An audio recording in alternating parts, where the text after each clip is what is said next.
નમસ્કાર, આપ જોઈ રહ્યા છો સમાચાર ડાયરી અને આપની સાથે હું છું માનસી. સંગીત એક એવી ભાષા છે કે જે સીધી દિલ સુધી પહોંચે છે. આજે આપણી સાથે છે પોતાના સુરીલા અવાજથી લાખો દિલ જીતનાર ગુજરાતી સંગીત જગતના લોકપ્રિય ગાયક કલાકાર સાગરભાઈ પટેલ. સાગરભાઈ, અમારા ખાસ કાર્યક્રમમાં આપનું હાર્દિક સ્વાગત છે. નમસ્કાર. નમસ્કાર.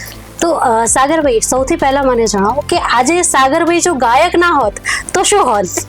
તમે અઘરો સવાલ પૂછો, પણ આમ તો ઈશ્વર પાસે હું માગું કે જન્મ મને ગાયક જ બનાવે, કેમ કે ગાયક તરીકે હજારો નહીં પણ લાખો લોકોના દિલ સુધી હું પહોંચી શક્યો છું. પણ કદાચ તમારા પ્રશ્નનો હું જવાબ આપું કે ગાયક ન હોત તો હું માતાજીનો એક ભગત હોત, એક સંત હોત સારો સમાજ માટે, અને જો સંત પણ ન હોત તો એક સારો રાજકીય નેતા હોત. ઓકે, જી ચોક્કસથી. તો આપના બાળપણ વિશે કહો કે આપનું બાળપણ ક્યાં પસાર થયું, આપનું બાળપણ કેવું રહ્યું હતું? મારું બાળપણ છે ને, આમ તો કહેવાય કે જ્યારથી મને ખબર પડતી થઈ કે મને ગાવાનો બહુ શોખ છે, અને જેટલા પણ ગીતો ટીવી ઉપર પહેલા તો દૂરદર્શનમાં આવતા ત્યારે એ આપણા કલાકારોને સાંભળીને હું શીખતો, અને જે પણ ગીતો હું સાંભળું એ મને તરત જ યાદ રહી જતા હતા. ત્યારે મારું બાળપણ તો આમ તો જનરલી આ કલાકારની લાઈનમાં જ રહ્યું છે, કેમ કે 6, 7 કે 8 વર્ષની ઉંમરથી જ મેં ગાવાની શરૂઆત કરેલી, અને જ્યાં મને સ્ટેજ મળે ત્યાં મારા પિતાજી મને એ સ્ટેજ સુધી મને લઈ જતા અને ગવડાવતા. એટલે મેં જનરલી આમ બધા છોકરાઓ જે સાંજ પડે અને પછી રમવા જતા રહે એવી રીતે હું બહુ રમ્યો નથી, પણ સ્કૂલ જવું ને સ્કૂલથી આવીને તરત જ હું પ્રોગ્રામમાં જતો, અને પાછો રાત્રે પ્રોગ્રામ પતાવી અને સવારે આવું, થોડી વાર સૂઈ લઉં, પછી પાછો સ્કૂલે જવું. એ રીતની મારી રૂટીન લાઈફ હતી. અચ્છા, તો સાગરભાઈ, અમારા દર્શકોને તમે જણાવો કે બાળપણમાં સાગરભાઈ તોફાની કે શાંત? આમ તો બહુ જ તોફાની હતો. મારા તોફાન તો બધાને ખબર છે, અમે જ્યારે હતા ત્યાં બધાને ખબર છે, બહુ જ તોફાન હું કરતો હતો પહેલા. અચ્છા, તો પહેલી વખત જ્યારે તમે સ્ટેજ ઉપર ગાયું હતું ત્યારે તમારો અનુભવ કેવો હતો? પહેલી વાર જ્યારે અમારા વિસનગરમાં મહાકાળી માતાજીના ગરબા થાય અને એમાં બધા અવનવા કલાકારો આવે, ત્યારે મારા પપ્પાને રિક્વેસ્ટ મેં કરેલી કે પપ્પા મારે ગાવું છે. ત્યારે મારી ઉંમર લગભગ 6-7 વર્ષની હશે, અને એમાં બ્રેક પડ્યો જ્યારે ગરબાનો, ત્યારે મને એકાદો ગરબો ગાવાનો મોકો મળ્યો, અને ત્યારથી બધાને ગમ્યું, પપ્પાને ગમ્યું, અમારા પરિવારને ગમ્યું, અમારા જે આજુબાજુ લોકો સાંભળતા હતા એ બધાને ગમ્યું, અને પછી ત્યાંથી મારા આ સંગીતની સફરની શરૂઆત થઈ. ઓકે, તો જ્યારે તમે આ સંગીતની જે જર્ની છે તે શરૂ કરી ત્યારે તમારી ઉંમર આશરે કેટલી હશે? ત્યારે લગભગ 6-7 વર્ષ. 6-7 વર્ષથી. અચ્છા, મતલબ બાળપણથી જ તમે સંગીત સાથે એટલા જોડાયેલા છો. ઓકે, તો જ્યારે દરેક વ્યક્તિની લાઈફમાં ડાઉનફોલ આવતો હોય છે, તો જ્યારે તમારો સંઘર્ષ ચાલતો હતો ત્યારે એ સંઘર્ષમય સમય કેવો હતો, અને ત્યારે તમારી સાથે કોણ હતું? આમ તો કહેવાય કે પહેલાથી સંઘર્ષ જ હતો, કેમ કે અમારા પરિવારમાં આમ કોઈ કલાકાર હતું નહીં, અને સંગીત સાથે કોઈ જોડાયેલું હતું નહીં, અને મારા પિતાજીનો વ્યવસાય જુદો હતો, એ બિલ્ડર હતા, અને અમારા ઘરમાં આમ સંગીત સાથે કોઈ નાતો જ નહોતો. તો એવું કહેવાય કે પહેલાથી સ્ટ્રગલ જ હતું કે સ્ટેજ કેવી રીતે ખોળવામાં, પછી ત્યાં જઈએ તો પછી આપણને મોકો કેવી રીતે મળશે એકાદું ગીત ગાવાનો. તો એ બધું સફરમાં ઘણી બધી સ્ટ્રગલ પડી છે મને, અને એમાં મારા મમ્મી, મારા પપ્પા અને મારા ભાઈ, મારો પરિવાર મને ખૂબ સપોર્ટ કર્યો છે. ઓકે, તો જ્યારે તમે સંગીતની શરૂઆત કરી ત્યારે તમને ક્યારે એવું લાગ્યું કે એ સોંગ કે તમારું જે જર્ની છે એનો એક ટર્નિંગ પોઈન્ટ સાબિત થયો હોય? પહેલા તો બાળ કલાકાર તરીકે હું ગાતો ત્યારે એ વખતે હરિ ભરવાડ અને માસ્ટર રાણા એવા મારા સાથી કલાકારો પહેલા ગાતા હતા. ત્યારે જોઈને મારા પપ્પાને હું જીદ કરું કે મારે પણ ટીવીમાં આવવું છે. ત્યારે મારા પપ્પા ખૂબ બધો ખર્ચો કરી અને પહેલી વખત મારી એ સૈયર સીડી બનાવેલી. એ લગભગ 2003 કે 4ની સાલમાં મને યાદ છે.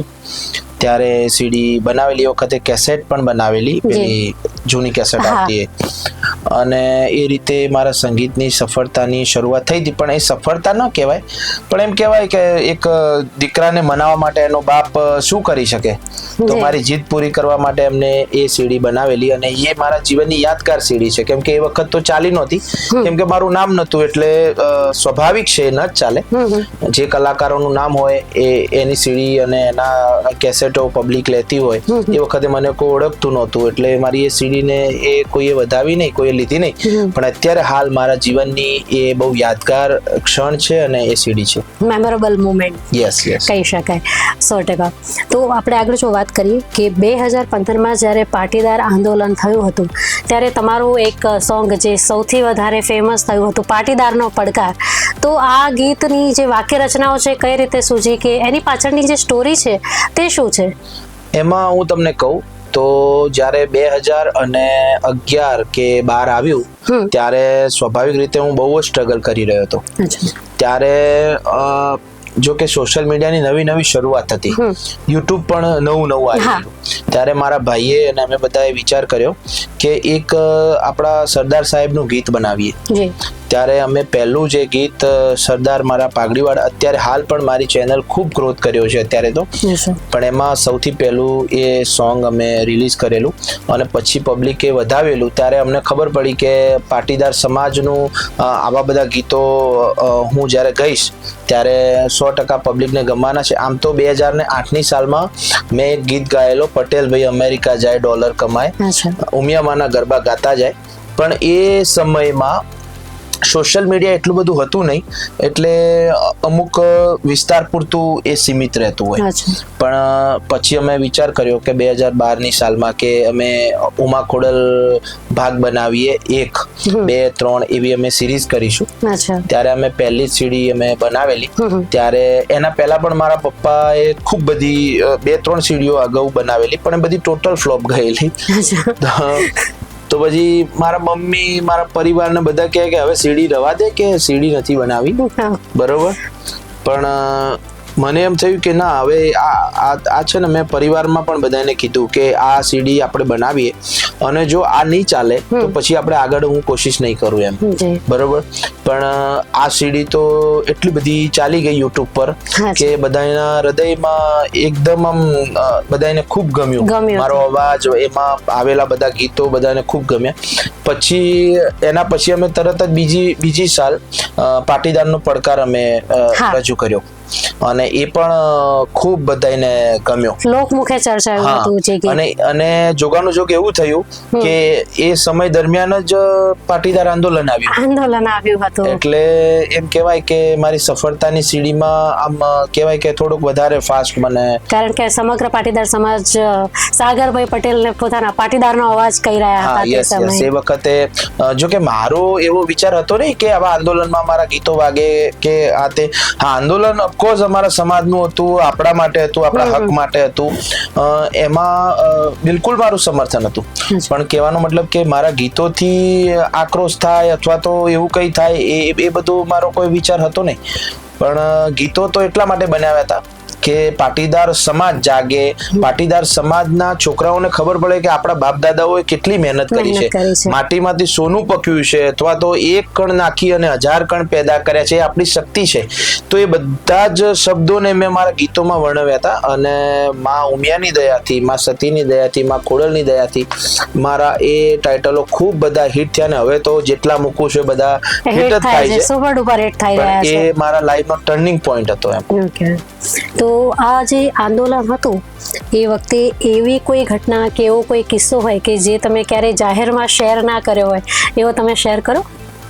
આમ તો એવું કહી શકાય કે એ વખતે મારા પિતાશ્રી એ શહેર ભાજપના પ્રમુખ હતા વિસનગરથી. અને આજે આંદોલન હતું એ સરકાર સામે હતું, સરકારમાં ભાજપ હતી, અત્યારે હાલ પણ છે. તો એ વખતે મારા પિતાજી મને એવું કહેતા કે અત્યારે રહેવા દે, ના જઈશ અત્યારે રહેવા દે, પણ અમે આ જે સમાજનો જે હક હતો એના માટે અમે બધા પણ છોકરાઓ, કેમ કે આપણા ભવિષ્ય માટે, આપણા છોકરાઓના ભવિષ્ય માટે આપણે બોલવું જોઈએ. સરકાર આપણી છે અને આપણું સાંભળવાની જ હતી ને સાંભળ્યું, આપણે રજૂઆત કરી તો સાંભળ્યું એમને, બરોબર. તો એમાં અમે આમ જાહેરમાં સમર્થન આપી ના શક્યો, પણ મારા ગીતોથી અને મારા શબ્દોથી ઘણું બધું સમર્થન મેં આપ્યું છે, એ કહી શકાય કદાચ. તમારા જીવનમાં અવનવા વિવાદો સોશિયલ મીડિયામાં જોરશોરથી ચગ્યા હોય, તો એવા વિવાદો વિશે તમારે શું કહેવું છે?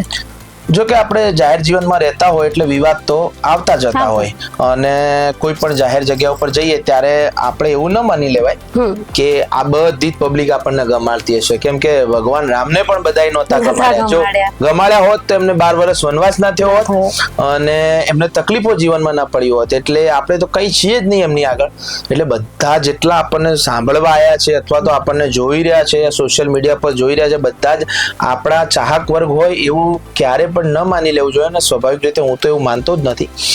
તો એવા સમયમાં ઘણા લોકો વિવાદ કરવા માટે આવતા હોય, અથવા તો એમને કદાચ કોઈના દ્વારા કહેવામાં આવ્યું હોય અને વિવાદમાં એ આપણને સંડોવવામાં આવતા હોય. પણ આપણી ફરજ શું આવે કે આપણે જ્યારે જાહેર જીવનમાં હોઈએ તો મારા સ્વભાવ પ્રમાણે તો હું ક્યારે સામે જવાબ ન દઉં, અથવા તો એ વખતે મૌન રહું, અથવા તો જવાબ જ ન આપું. એ ખરેખર મોટો જવાબ છે, અને એ રીતે હું વિવાદોથી બચતો રહ્યો. તમે જેમ આંતરરાષ્ટ્રીય ક્ષેત્રે આટલી બધી ખ્યાતિ પ્રાપ્ત કરી છે કે જ્યારે તમે વિદેશની ધરા પર જઈને પોતાના સંગીતની જ્યારે રજૂઆત કરતા હોય, તો અત્યારે અમુક સંગીત, હું પર્સનલી નામ ના લઈ શકું, પણ અમુક સંગીત કલાકારો એવા હોય છે કે જે અશ્લીલતાપૂર્વક જે પ્રદર્શન કરી રહ્યા હોય છે.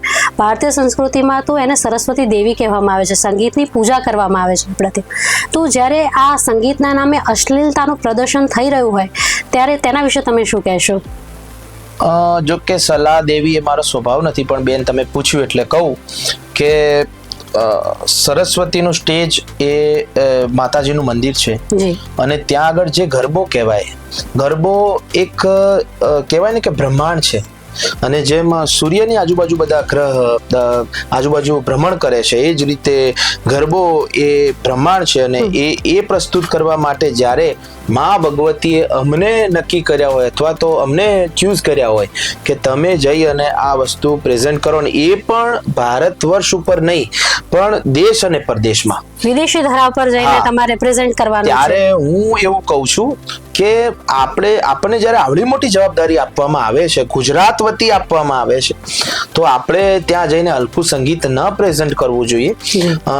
અને ખાસ કોઈક વાર મારાથી પણ એવું હલકું સંગીત પ્રેઝન્ટ થઈ ગયું હોય તો મને રિયલાઇઝ થાય છે કે આપણે એવું હલકું સંગીત પ્રેઝન્ટ ન જ કરવું જોઈએ, અને કદાચ થઈ જાય તો પછી એને આપણે ફરીથી પુનરાવર્તન ન કરવું જોઈએ. તો તમામ મારા સાથી કલાકારો છે બધાએ સમજ્યું છે, પણ તોય હું તમે પૂછ્યું એટલે કહું છું કે હલકું સંગીત આપણે વિદેશમાં જઈ અને પ્રેઝન્ટ ન જ કરવું જોઈએ. આપણી લોકચાહનાને ટૂંક સમયમાં વધારવા માટે થઈ અને આપણે જે હલકું સંગીત પ્રેઝન્ટ કરી રહ્યા છીએ એ ન જ કરવું જોઈએ. તો સગરભાઈ, આજના જે ગાયક કલાકારો છે તેમના માટે તમને શું લાગે છે સૌથી મોટો પડકાર કયો છે? આજના ગાયક કલાકારો માટે તો સુવર્ણ વર્ગ છે, અને સુવર્ણ કાળ કહી શકાય. કે અમે જ્યારે પહેલા તમે કીધું કે 2006, 7, 8, 9, 10, 11, 12 સુધી અમારી જે સ્ટ્રગલ હતી 10 વર્ષની, એ સ્ટ્રગલ દરમિયાન તો અમે જ્યાં ગાતા ત્યાં જ અમને લોકો સાંભળતા. અને ધારો કે મહેસાણામાં ગઈએ તો મહેસાણાના લોકો જ અમને સાંભળે. પછી અમે અમદાવાદમાં ગાવા જઈએ તો અમદાવાદના લોકો, અમદાવાદ પહોંચતા તો ઘણો સમય લાગી જતો અમને. એટલે કહેવાનો મતલબ એવો છે કે અત્યારનો વર્ગ એ સુવર્ણ કાળ છે કલાકારો માટે, પણ સાથે સાથે એમ કહી શકાય કે એક હલકું સંગીત પણ બહાર આવે છે.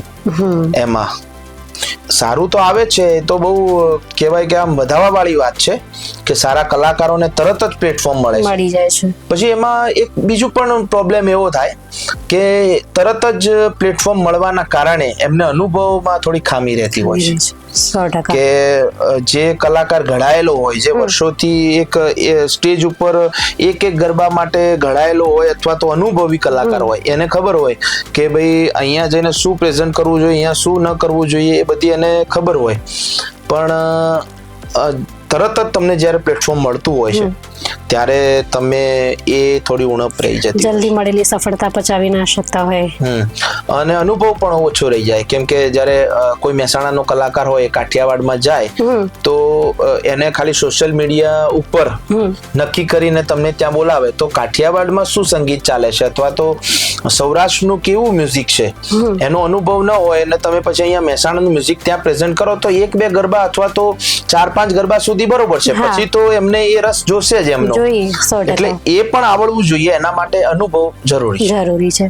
તો છેલ્લા ઘણા વર્ષોથી ગુજરાતી સંગીત છે એનો યુગ હવે ધીરે ધીરે બદલાઈ રહ્યો છે, તો આ બદલાવને તમે કઈ રીતે જુઓ છો? હું તો ઈચ્છું છું કે બદલાવવું જોઈએ.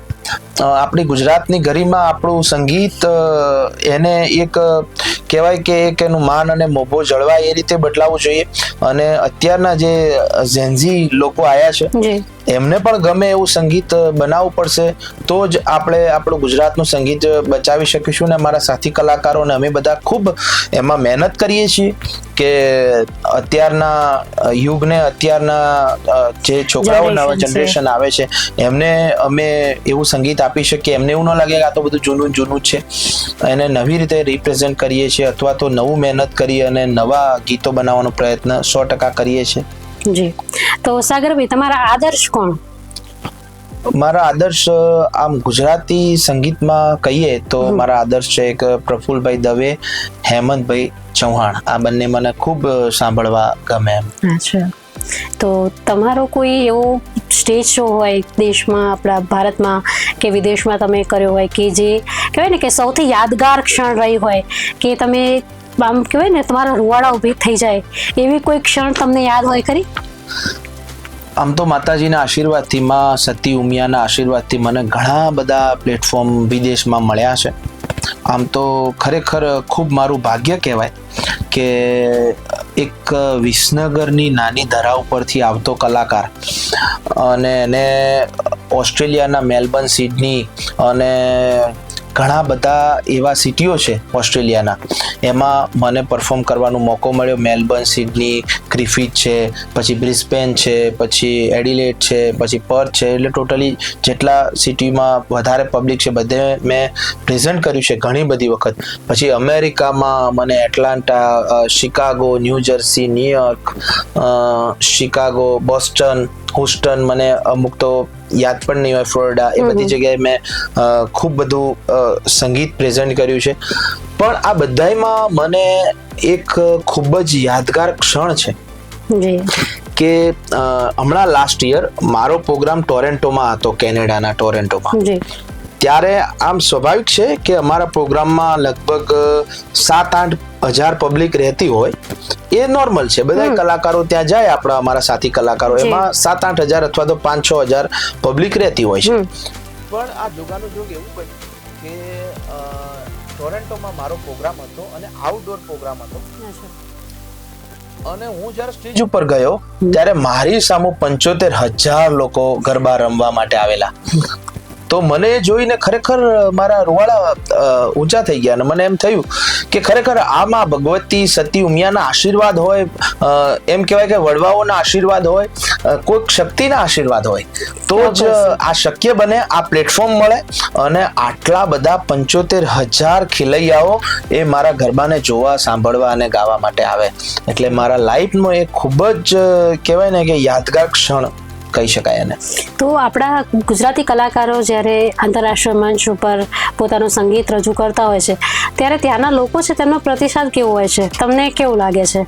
ત્યાંના લોકોનો બહુ જ સરસ પ્રતિસાદ હોય. એમ કહેવાય કે અહીંયા ઉત્સાહ હોય એના કરતા 100 ગણો હોય છે એમને, અચ્છા. કેમ કે એ લોકો કામ કરીને બહુ જ થાકી ગયા હોય છે. અને બીજી વસ્તુ એ છે કે ત્યાં આપણે જનરલી બધાને મળતા રહેતા હોઈએ છીએ દિવસભરમાં. આપણે સાંજ પડે અથવા તો આપણને ફ્રી ટાઈમ મળે ત્યારે આપણે ફ્રેન્ડ મિત્રોને મળતા હોય, પણ ત્યાં એમ કહેવાય કે એકલતાપણું બધાએ બહુ એ કરતા હોય છે. ત્યારે એકલતાપણું મહેસૂસ કરે એના હિસાબે એ લોકોમાં એવું થતું હોય છે કે ક્યારે આવા કલ્ચરલ પ્રોગ્રામ સેટ થાય અને એમાં એ લોકો આવે ત્યારે અવનવા કપડા આપણે અહીંયા પણ નથી પહેરતા, એવા મસ્ત ટ્રેડિશનલ કપડા પહેરીને લોકો આવે અને એક ગીત પર એન્જોય કરે. મને ખાસ વાત ત્યાંની એ મજા આવે કે મારા એક ગીતો અથવા તો મારા સાથી કલાકારો જેટલા પણ જાય છે એ બધાના એક ગીતો એમને યાદ હોય છે. ગરબા ગાતા ગાતા એ જાતે ગાય છે. અમે જયારે સ્ટેજ ઉપર ગઈએ ત્યારે એમને પણ અમારા ગીતો યાદ હોય છે. એ બહુ જ મજાની વાત છે. તો સાગરભાઈ, તમારા જીવનનો કોઈ એવો કડવો અનુભવ કે જે અનુભવ તમે શેર કરવા માંગતા હોય? મારા જીવનનો વર્ષો પહેલાનો એક કડવો અનુભવ હતો કે એઝ એ હું ખાલી સિંગર તરીકે એમ કહેવાય કે પહેલા એને ખાલી અમને સિંગર તરીકે બુક કરતા. રિધમ જુદી હોય, સાઉન્ડ જુદું હોય. ત્યારે મારો સ્ટ્રગલનો પિરિયડ હતો, બહુ વર્ષો પહેલાની વાત છે. ત્યારે અમે એક ગામમાં પ્રેઝન્ટ થવા ગયા હતા ગરબામાં. ત્યારે કોઈ સારા સજ્જન માણસ હશે, અમે 5 વાગે પહોંચી ગયેલા. હવે તો બધી સારી ગાડીમાં ફરીએ અને બિઝનેસ ક્લાસમાં ટ્રાવેલ કરીએ. પહેલા તો અમારે કેવું હતું કે એક ટેમ્પામાં અંદર સાઉન્ડ બી આવી જાય, રિધમ બી આવી જાય ને અમે પણ અંદર હા બધું જ ત્યાં જ. એટલે સાઉન્ડ ગોઠવવાનું હોય એટલે ઓફકોર્સ અમારે વહેલા પહોંચવું પડે. એટલે 5 વાગ્યાના સમય અંતરે અમે પહોંચી ગયેલા. ત્યારે એક સજ્જન માણસે એવું કીધું કે જમણવાર શરૂ થઈ ગયો છે, તમે જમી લો અને પછી બધું સેટ કરો, ત્યાં સુધી મહેમાનો જમી લે. ત્યારે અમે બધા અમારા સાથી મિત્રો જમવા માટે ગયા. ત્યારે જમતા જેવી ડીશ લીધી ત્યારે એક ભાઈ ત્યાં આવ્યા કે કોણ છો તમે? એટલે અમે કીધું કે હું કલાકાર છું અને આ બધા અમારી સાથે આવ્યા છે, બધા રિધમ આર્ટિસ્ટ છે ને સાઉન્ડ છે ને એ બધા. ત્યારે એમને કીધું કે તમને જમવાનું કોને કીધું? મેં કીધું અહીંયા એક ભાઈ હતા, એમને કીધું કે તમે જમી લો પછી બધી તમે શરૂઆત કરો એમ. ત્યારે એને કીધું કે ના અત્યારે નહીં જમવાનું, કે બધા જમી રહે પછી તમારે જમવાનું એમ. ત્યારે હું પટેલનો દીકરો હતો એટલે મને એ વાત ગમી નહીં, કેમ કે અમે તો ખવડાવીને ખાવા વાળા છીએ. ત્યારે મનમાં એવો સંકલ્પ એ વખતે કર્યો કે અત્યારે મારા હાથમાંથી ડીશ આ ભાઈએ મુકાઈ દીધી, બરોબર? કેમ કે મારો પરિવાર એવો કઈ હતો નહીં કે મારે ગાવા માટે અથવા તો સ્ટ્રગલ કરવું પડે. મારો પરિવાર પહેલાથી સમૃદ્ધ જ હતો, પણ હું મારી જાતને સ્ટ્રોંગ કરવા માટે આ સ્ટ્રગલ કરી રહ્યો હતો. તો અત્યારે એ સંકલ્પ પૂરો થતો મને દેખાય છે કે અત્યારે હું કોઈ પણ જગ્યા ઉપર જઉં ત્યારે એમ કહેવાય કે જેને લક્ષ્મી માતાજીની મેર થઈ હોય, કરોડપતિ માણસ હોય અથવા તો સમાજમાં સારા સ્થાન ધરાવતા માણસ હોય અથવા તો રાજકીય નેતાઓ મોટા હોય, એ મને જોઈ અને જમવાનું પણ મૂકી દેશે અને મને મળવા માટે ઊભા થાય છે અથવા તો મને જોડે બેસીને જમાડે છે અથવા તો એમ કહેવાય કે એવડી મોટી જગ્યા ઉપર મારું અલગ સ્થાન હોય છે અને મારી સાથે જમવા માટે લોકો રાહ જોતા હોય છે. પણ આ સફળતા વચ્ચે આ જે કડવો અનુભવ છે એનો જે અંદર સંકલ્પ હોય ને એ તમને આ સફળતા સુધી પહોંચાડે છે. તો કોઈ લોકોમાં એવી જ્યારે નામ ના મળે ત્યારે તમને એવું લાગે કે લોકોને કઈ તમારા પ્રત્યે કોઈ ગેરસમજ હોય જે તમે કહેવા માંગતા હોય કે સામાન્યપણે તમને લઈને ગેરસમજો થતી હોય? હા, નામના મળે એટલે બધાને સરસ લાગતું હોય કે ભાઈ સાગરભાઈ તો મોટી ગાડીમાં ફરે છે અથવા તો પ્રાઇવેટ વિમાનમાં એ સફર કરે છે, બિઝનેસ ક્લાસમાં સફર કરે છે. પણ પબ્લિકને કે લોકોને જે લોકો આવું સમજે છે એમને એ ખબર નથી હોતી કે આ સફળતા સુધી પહોંચવા માટે કેટલું બધું સ્ટ્રગલ કરવું પડે છે. અને હું સ્પષ્ટપણે કહેવા માંગુ છું કે કોઈ પણ માણસ સફળ હશે એને 100% સંઘર્ષ કર્યો છે. સંઘર્ષ વગર સફળતા મળતી નથી, ક્યારે પણ નહીં. અને એ દરેક કલાકારને લાગુ પડે છે. દરેક કલાકારોએ ખૂબ સંઘર્ષ કર્યું છે એમના જીવનમાં, ત્યારે એ અત્યારે આ પદ ઉપર પહોંચી શકે છે. તો અત્યારનું જે યુવા ધન છે, અત્યારની જે નવી જનરેશન કહેવાય છે જે સંગીત સાથે જોડાયેલી છે, તો તમે એમને કોઈ સલાહ આપવા માંગશો? કે કોઈ સજેશન આપવા માંગશો? સલાહ નહીં પણ સજેશન આપીશ કે તમે લોકો જેટલા પણ નવી પેઢી જોડાઈ છે સંગીતમાં, એમ કહેવાય કે આ તો મોટો દરિયો છે અને અહીંયા ખૂબ મોટું પ્લેટફોર્મ છે.